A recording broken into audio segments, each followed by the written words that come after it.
Eto, došao sam 1995. iz Krajine, došao u Srbiju. Ja sam iz Dvora na Uni. Nekadašnja Krajina Hrvatska, sadašnja. Došao sam 1995. u izbjegličkoj koloni. U selo Sonta kod Apatina. Sa majkom. Otac mi je stradao 1994. godine, poginuo na ratištu. U 1992. godine ja sam stigao iz Hrvatske zamijenio sam kuću u Beški. Ja sam u šorcu i u ovim sandalama, tako da, pa je došla policija.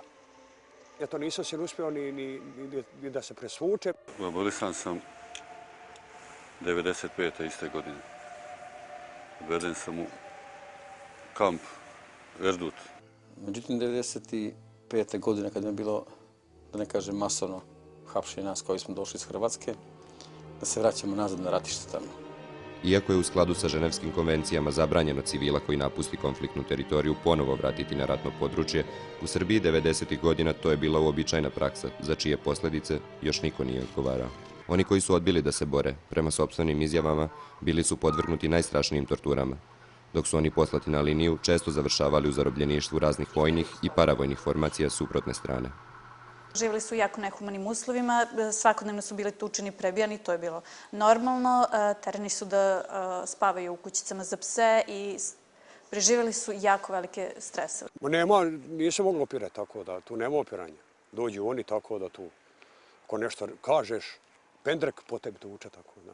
Vezali su ljude za drvo gole, tako da, tukli po kiši, tako da. Pa mnogi su ljudi skakali u Dunav. Preplivo i Dunav, tamo je sačka ova srbijanska policija, vrati i nazad, pretuče i kao vola u kupusu, što se ono kaže, tako da.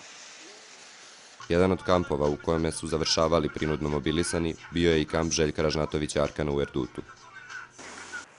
Pa najviše je bilo što vređanje, izdajnici, kukavice, ovako onako.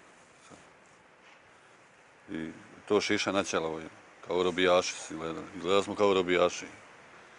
Skidali ove kojima, ne pijem sad ko je bio oženjen, nisu dirali burme, ali pijem sad ako imaš neki prsten, to obavezno moraš skidati. Ako imaš papira od doktora, to mora da pojedeš. Pa da, ja sam baš ovim očima vidio, tako da 300 čuda. Ja sam došao kuća 48 kila. Postoje ipak veliki broj ljudi koji uopšte nisu upoznati sa svojim pravima i ne znaju na koji način da mogu da ostvare neka svoja prava. Zašto bi ja sad nekoga štitio, prikrivao nekoga ako neko mene odveo na ratište da poginem, tako rekoći.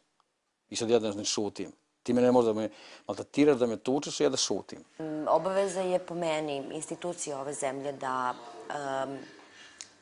nađu bilo kakav mehanizam koji će se zasebno baviti odnosom prema ljudima koji pripadaju ovoj grupi. U državi Srbiji status žrtve nose samo osobe koje su poginule od strane NATO bombardovanja, tako da od strane države zvanično žrtve torture u stvari ne postoje. Postoje indicija da u stvari država ne želi da oni pričaju svoju priču, što naravno ne ide u korist samim žrtvama. Da ovdje imaju neko razumijevanje prema nama kad smo se vratili, živi, zdravi nismo, nijedan od nas se vratio. Mislim da sudstvo ne čini ništa da procesuira one koji su glavni odgovorni ili one koji su davali naređenja. 20 ili 30 ljudi izvršilo samoubistvo samo koji smo se vratili odande. Da sudstvo niti je zrelo, niti ima volje, a mislim da je rezultat takvo, u stvari da je to ponašanje prouzrokovano prvenstveno političkim pritiscima na sudstvo. I samom činjenicom da se ono još uvijek nalaze pod kontrolom. Ili faktičkom ili nekom dobrovoljnom kontrolom koju same sudije osjećaju, odnosno odgovornošću prema državi u kojoj žive.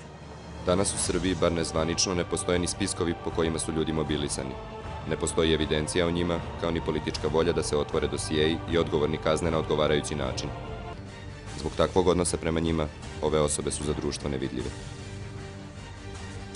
Nisam još nisam došao na stvari koje sam bio.